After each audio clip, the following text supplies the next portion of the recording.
नमस्कार दोस्तों, आप सभी का स्वागत है। हमारे चैनल का ये फर्स्ट वीडियो है। उम्मीद है आप सबको बहुत पसंद आएगा। आज की वीडियो में हम भारत के महान दार्शनिक आचार्य चाणक्य के बारे में जानेंगे। चलिए वीडियो को शुरू करते हैं। सुखस्य मूलम धर्म, धर्मस्य मूलम अर्थ, अर्थस्य मूलम राज्य, राज्यस्य मूलम इंद्रियजय, इंद्रियजयस्य मूलम विनय, विनयस्य मूलम वृद्धोपसेवा। अर्थात the root of happiness is dharma, the root of dharma is artha, the root of artha is right governance, the root of right governance is victorious inner restraint, the root of victorious inner restraint is humility, the root of humility is serving the aged. दोस्तों, आचार्य चाणक्य अपने द्वारा रचित अर्थशास्त्र में ये बताते हैं कि सुख की प्राप्ति के लिए धर्म की ज़रूरत है, धर्म प्राप्ति के लिए अर्थ की ज़रूरत है, अर्थ प्राप्ति के लिए राइट गवर्नेंस का होना बहुत ज़रूरी है और राइट गवर्नेंस के लिए विक्टोरियस इनर रिस्ट्रेंट अर्थात आंतरिक संयम की ज़रूरत है। आंतरिक संयम के लिए नम्रता भाव का ज़रूरत है और नम्रता भाव के लिए वृद्धों की सेवा की बहुत ज़रूरत है। आचार्य चाणक्य का जन्म 375 BC भारत में हुआ था और उनका मृत्यु 283 BC भारत में हुआ था। आचार्य चाणक्य बहुत सारे शास्त्रों का ज्ञाता थे। आचार्य चाणक्य टीचर थे, ऑथर थे, स्ट्रैटेजिस्ट थे, फिलोसोफर, इकोनॉमिस्ट और जूरिस्ट भी थे। आचार्य चाणक्य मौर्य एम्पायर के रॉयल एडवाइजर भी थे। आचार्य चाणक्य को कौटिल्य और विष्णुगुप्त के नाम से भी जाना जाता था। आचार्य चाणक्य मौर्य एम्पायर के फाउंडर भी थे। आचार्य चाणक्य द्वारा लिखित 2 किताब बहुत फेमस है। एक है चाणक्य नीति और दूसरा है अर्थशास्त्र। आचार्य चाणक्य के बारे में बहुत ज़्यादा डॉक्यूमेंटेड हिस्टोरिकल इन्फॉर्मेशन अवेलेबल नहीं है। जो भी इन्फॉर्मेशन मिलता है वो सब उस समय पे लिखा गया अलग अलग किताबों से मिलता है। American historian Thomas Trautmann Chanakya Chandragupta Katha के बारे में 4 अलग अलग वर्सन के बारे में बताते हैं। पहला वर्सन है बुद्धिस्ट वर्सन, जहाँ पे महावंश लिखा गया था पाली लैंग्वेज में। दूसरा वर्सन है जैन वर्सन, जहाँ पे परिशिष्ट पर्वन लिखा गया था हेमचंद्र द्वारा। तीसरा वर्सन है काश्मीरी वर्सन, जहाँ पे करिष्ठ कथा सरिता सागर लिखा गया था सोमदेव द्वारा और बृहद कथा मंजरी रिटन बाय क्षेमेंद्र। चौथा वर्सन है विशाखा दत्त वर्सन, जहाँ पे विशाखा दत्त के द्वारा लिखा गया था मुद्रा राक्षस, जो कि संस्कृत प्ले था।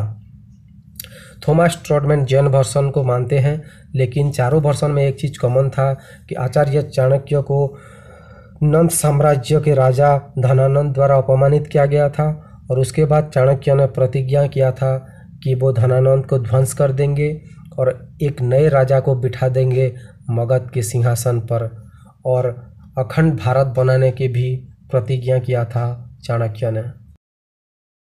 चाणक्य के पिताजी का नाम चणी और उनके माताजी का नाम चणेश्वरी था। उनके पिताजी के नामानुसार उनका नाम चाणक्य पड़ा था। हेमचंद्र बताते हैं कि चाणक्य साउथ इंडिया के गोल्ड रीजन में जन्म लिए थे और वो एक द्राविड़ थे।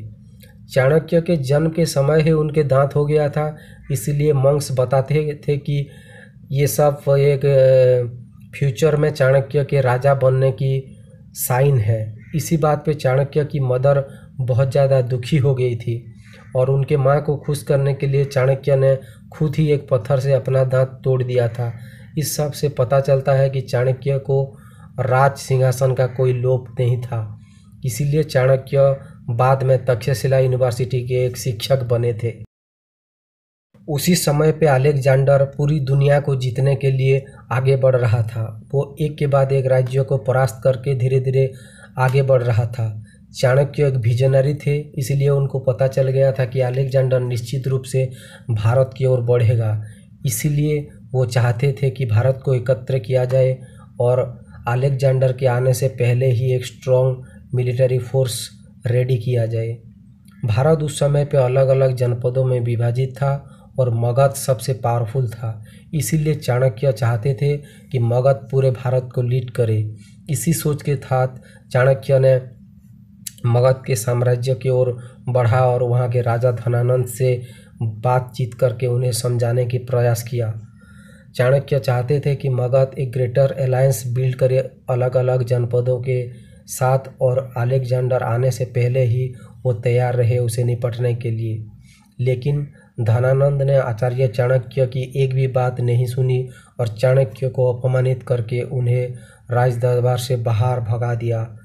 उसके बाद चाणक्य ने प्रतिज्ञा किया कि वो धनानंद को ध्वंस कर देंगे और एक नए राजा को खड़ा कर देंगे मगध के सिंहासन पर, और अखंड भारत बनाने की भी प्रतिज्ञा किया था चाणक्य ने। धनानंद से अपमानित होने के बाद चाणक्य निकल पड़े एक ऐसे व्यक्ति की खोज में जिसके पास राजा बनने की सारी योग्यताएं हो।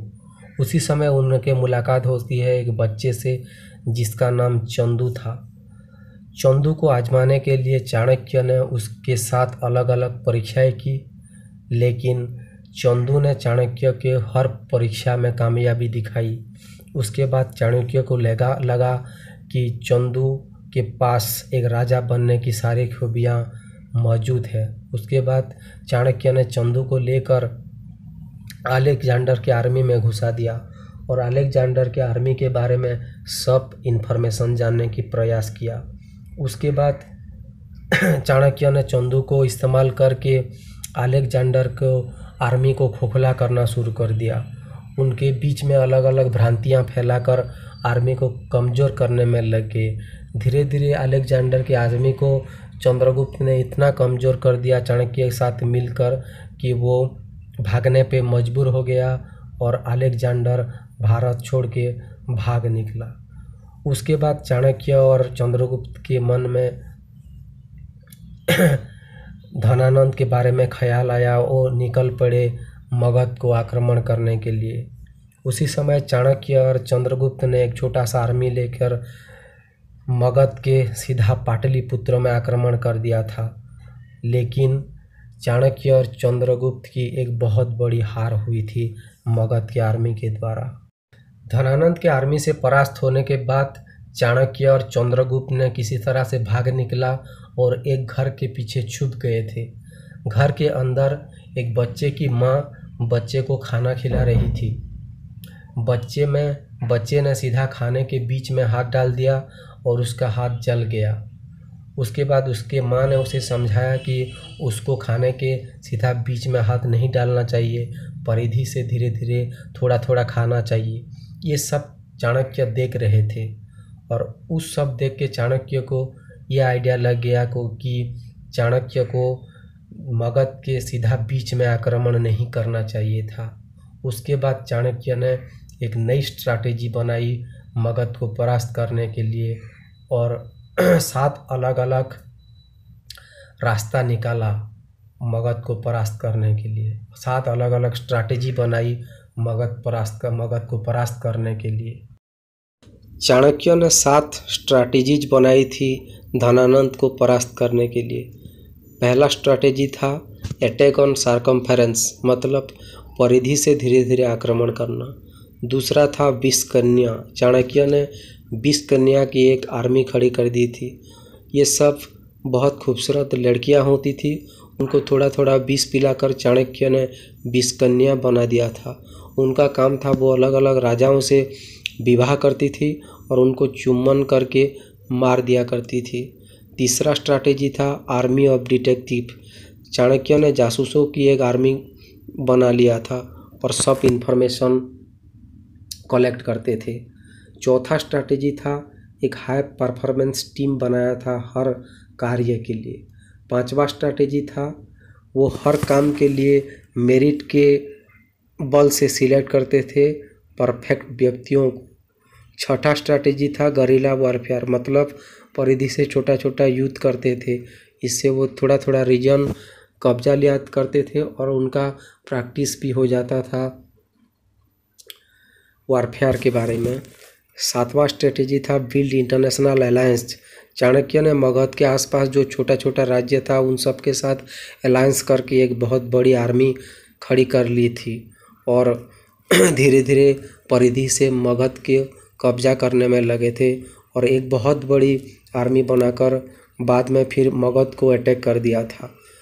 धनानंद को युद्ध में परास्त कर दिया था और चंद्रगुप्त मौर्य को मगध के सिंहासन में राजा बनाकर बैठा दिया था और खुद चाणक्य ने गुप्त मौर्य एम्पायर की प्रतिष्ठा की थी और खुद मौर्य एम्पायर के प्रधानमंत्री बन गए थे।